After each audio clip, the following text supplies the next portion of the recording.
limitações, ok? E quais são essas limitações? Bom, primeiro, o Brasil produzia bens de consumo não duráveis, tá? Então, alimentos, tecidos, tá? E isso aí é limitado. O Brasil não produzia, por exemplo, máquinas, equipamentos industriais, né? Que são equipamentos da indústria de base, mais caros. Então, o Brasil não vai ter como produzir suas próprias máquinas, seu próprio equipamento industrial. Vai continuar, tá? Tendo que comprar isso aí de fora, adquirindo de fora. E, claro, gente, que esses equipamentos eram extremamente caros. Outra coisa aqui é que esse crescimento industrial ele vai ter alguns efeitos nefastos, alguns efeitos negativos. Por exemplo, vai haver uma concentração de renda, ou seja, só as elites nacionais é que vão se favorecer nesse crescimento industrial. Não é? O governo não cria programas de distribuição de renda, né? Como, por exemplo, o Bolsa Família, né? Que é o grande programa criado lá do governo Lula, ok? E que o governo atual quer modificar. Então, esse programa é uma forma de levar a população mais carente, né? Parte daquilo que o país arrecada. Não vai haver isso aqui nesse momento, tá? Só quem se favorece desse crescimento industrial são as elites nacionais. Outra coisa é o desemprego. É claro que o surgimento dessas indústrias não vai favorecer todo mundo. Indústria, gente, ela não oferece tanto emprego assim como se imagina, né? Tá? Então, grande parte da população nacional continua sujeita ao desemprego. E os salários, como nós já vimos anteriormente, eram salários pequenos, salários irrisórios. Tá? Muitas vezes, um operário não conseguia viver com o salário que ele recebia. Então, essa industrialização, ela tem um custo social. Ok? Muito bem. Vamos adiante. Tá? Bom, agora, não resta dúvida que, com Vargas, o trabalhador brasileiro vai também ter ganhos, principalmente com relação a leis trabalhistas. Né? Vargas é o primeiro presidente a criar leis favorecendo o trabalhador brasileiro, certo? Inclusive, nós já citamos alguma lá na Constituição de 34, né? Como nós falamos anteriormente, ok? Então, leis como o salário mínimo, a jornada de trabalho de 40 horas semanais, as férias remuneradas, né? São algumas conquistas que o trabalhador brasileiro vai ter com Vargas. Inclusive, em 1943, ele vai reunir todas as leis trabalhistas criadas durante sua administração em um documento que vai ficar conhecido como Consolidação da Rede do Trabalho, ou a famosa CLT, né? Que é exatamente o Código de Leis Trabalhistas que até hoje protege o trabalhador no Brasil, certo? Agora, na realidade, quem mais ganha com essas leis, né? Quem mais vai ganhar com essas leis propostas por Vargas nesse momento, são os trabalhadores urbanos das cidades, né? Aqueles que trabalham nas fábricas. Porque o trabalhador rural, ele praticamente vai ser esquecido por Vargas, né? Ele vai continuar sujeito a péssimas condições de trabalho e essas leis aqui, elas vão demorar a alcançar o trabalhador rural. Entendido? Muito bem. Então, olha só, nós temos aqui a criação da famosa carteira de trabalho, né? Que vai surgir junto com a CLT, tá? Agora, gente, essas leis que Vargas vai criar, na realidade, elas não são originais, elas vão ser copiadas de um outro documento pré-existente, né? O documento que ele vai chamar de Carta del Lavoro, que foi criada por Benito Mussolini lá na Itália fascista, né? Então, Vargas copia da Carta del Lavoro as leis trabalhistas, ok? E vai transformá-la na CLT brasileira. Entendido? Muito bem. Então, vamos seguir adiante. Vamos lá. Ora, pessoal, então nós falamos agora há pouco que Vargas vai implementar uma série de modernizações na estrutura administrativa do país, ok? Quais foram as mais importantes? Vamos destacar aqui as mais importantes, certo? Então, nós temos, por exemplo, aqui a criação do DASP, ou Departamento de Administração e Serviço Público, ou do Serviço Público, ok? Pois bem, qual era a função do DASP? Ora, a função do DASP era fiscalizar as diversas repartições públicas, tá? E zelar pela qualidade dos trabalhos ou dos serviços oferecidos à sociedade, tá? Além disso, o DASP era encarregado de selecionar mediante concurso público e treinar pessoas para exercerem funções nas diversas repartições governamentais, certo? Então, essa era a função do DASP, ok? O DASP vai funcionar até o governo Fernando Collor de Mello, quando ele foi extinto. Então, antigamente, você não fazia a prova para os órgãos federais, especificamente. Você fazia a prova para o DASP. Aí o DASP dava um treinamento adequado e remanejava as diversas empresas públicas, ok? Mas com a extinção do DASP, lá no governo Collor de Mello, aí sim, os concursos novos são para órgãos específicos, ok? Muito bem. Um dos órgãos mais importantes, né, da estrutura administrativa do Estado Novo era o DIP, tá? Departamento de Imprensa e Propaganda, ok? Muito bem. Esse departamento, ele era encarregado de fazer a propaganda governamental. Gente, todo regime autoritário, inclusive os regimes autoritários europeus, tinha uma preocupação de passar para a sociedade, né, uma visão positiva, né, da sua administração. Então, propagandas eram feitas exaltando a personalidade do líder, né, exaltando as realizações do Estado, certo? Isso aqui também vai ser feito aqui no Brasil, através do DIP, né? Para isso, o DIP chegou a criar o jornal à noite, certo? Onde eram divulgadas as medidas do governo, e um programa que existe até hoje, até os dias atuais, que é a Hora do Brasil, hoje conhecido como Hora do Brasil. Esse programa foi criado exatamente, né, para fazer um resumo do dia a dia do governo e mostrar para a sociedade, certo? Somente o lado bom, o lado positivo do Estado Novo, né? Ele ficou tão popular que, na época, era comum o povo se reunir, né, em determinadas casas, lá, os vizinhos se reuniram em torno do rádio para ouvir, né, as notícias vindas do governo. Lembrando que, naquela época, o rádio era o meio de comunicação mais popular. Além disso, gente, o DIP é o órgão encarregado de fazer a censura à imprensa, tá? Quem controla a imprensa é o DIP. A imprensa só pode veicular aquilo que não traga prejuízo ao Estado Novo, tá? Toda notícia que trouxer algum prejuízo ao Estado Novo, então o órgão que emitiu essa notícia, ele vai sofrer com a repressão por parte do DIP, né? Inclusive nos jornais, nas revistas, né, nas rádios, havia agentes do DIP, né, para verificar previamente o que poderia ser veiculado, o que não poderia ser veiculado, certo? Então, a censura era terrível, né? Rigorosa nesse momento. Outra coisa que você tem aqui é a questão da chamada Polícia Especial de Vargas, tá? É claro que o Estado Novo, pessoal, vai ter os seus adversários, né? Apesar de toda a repressão que o Estado Novo realizou, prendendo, exilando, ou até mesmo matando, né? Mas muitos opositores foram para a clandestinidade para combater a tirania do Estado Novo, né?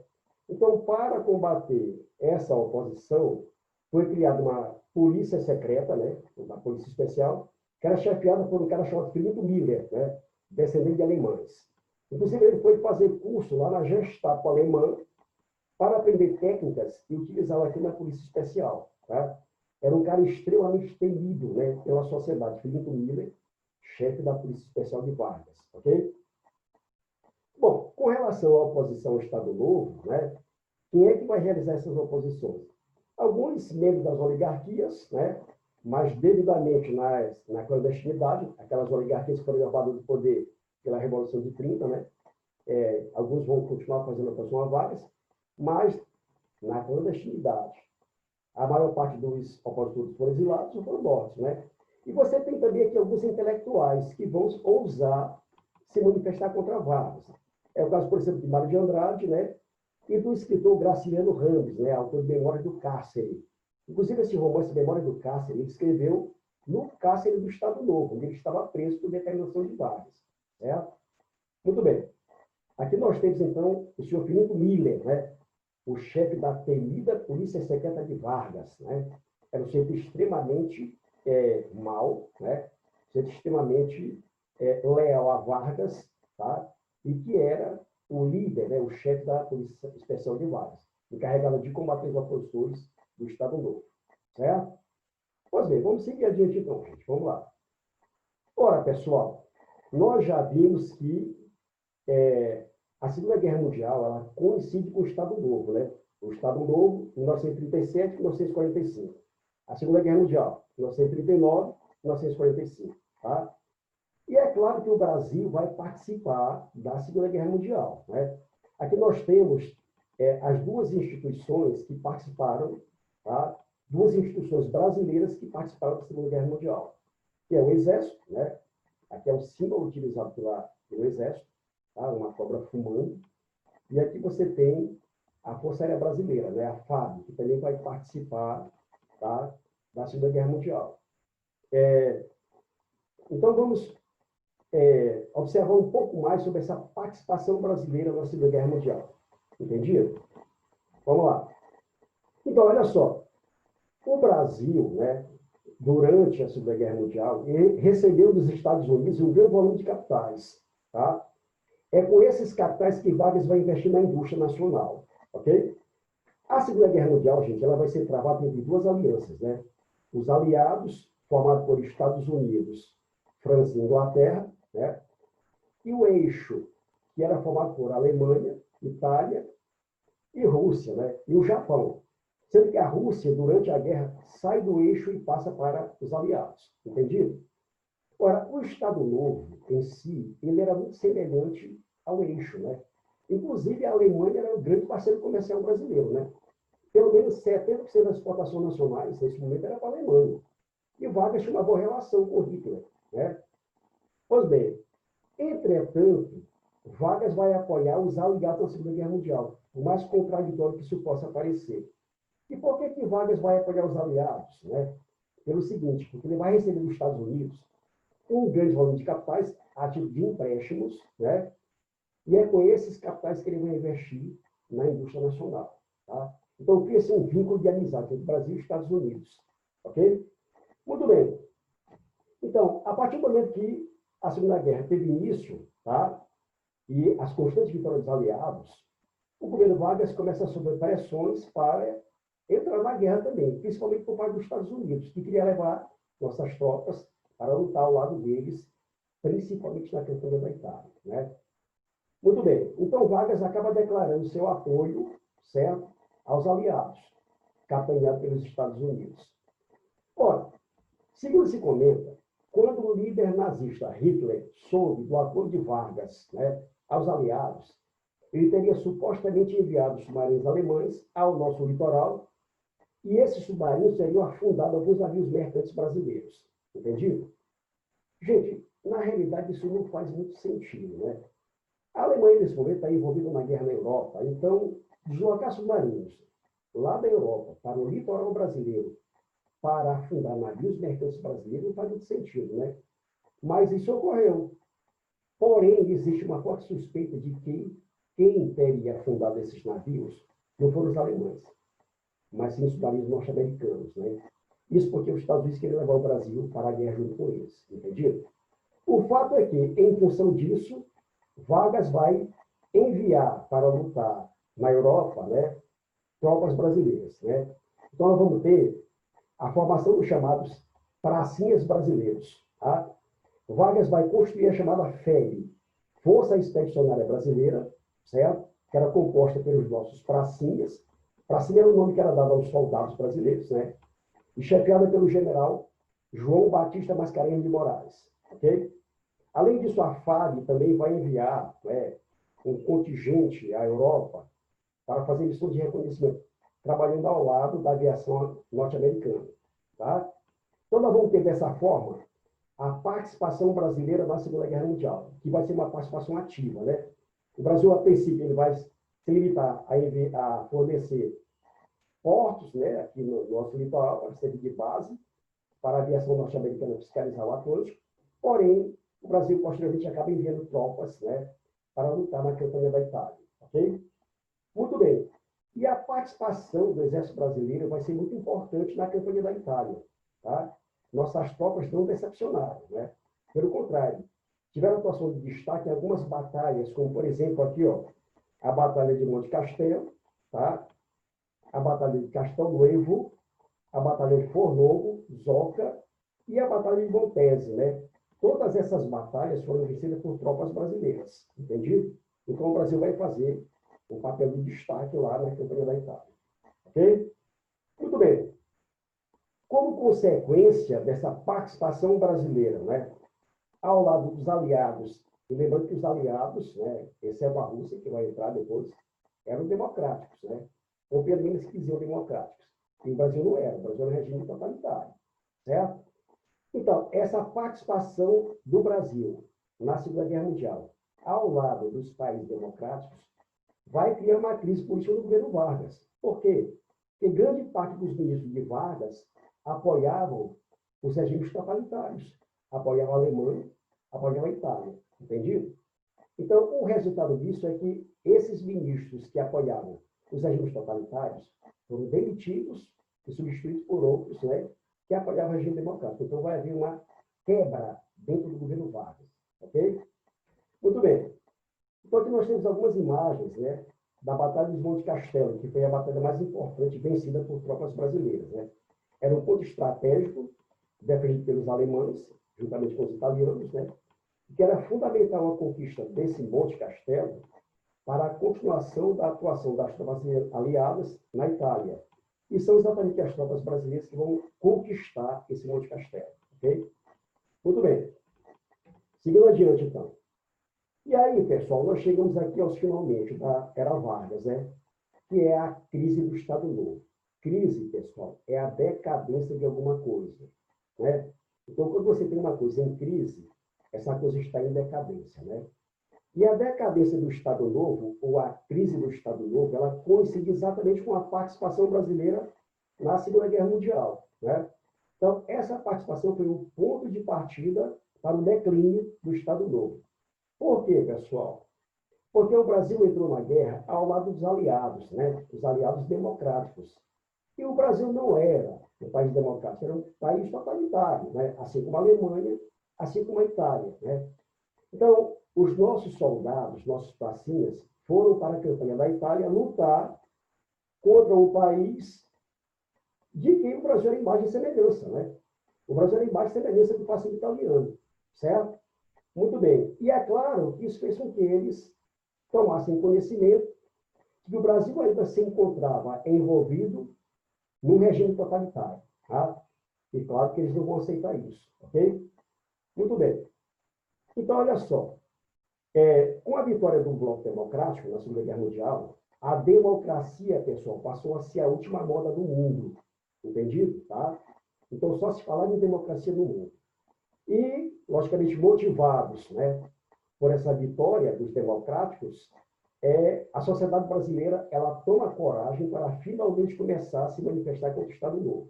Então, você tem, por exemplo, que a UNE, União Nacional dos Estudantes, né, que começa a se mobilizar contra a ditadura do Estado Novo, a Sociedade dos Amigos da América, que era uma organização que existia aqui no Brasil, tá? Também vai se manifestar contra o autoritarismo do Estado Novo, e você tem aqui o chamado Manifesto dos Mineiros, né? Políticos e intelectuais de Minas Gerais, eles elaboraram um artigo que foi publicado na imprensa, onde eles condenavam a estrutura autoritária do Estado Novo, né? E exigiam a volta do país à democracia. E as próprias Forças Armadas, de volta ao Brasil, vitoriosas, exigem de Vargas, né, o fim do autoritarismo e a volta do país aos caminhos da democracia. Entendido? Bom, então o que é que Vargas vai fazer? Ora, pressionado, ele não tem outra alternativa, né? Ele mesmo vai dar início a um programa de reformas visando eliminar as estruturas autoritárias e reconduzir o Brasil aos caminhos da democracia, né? Inclusive, né, esse movimento de volta à democracia ficou conhecido como União Nacional, né?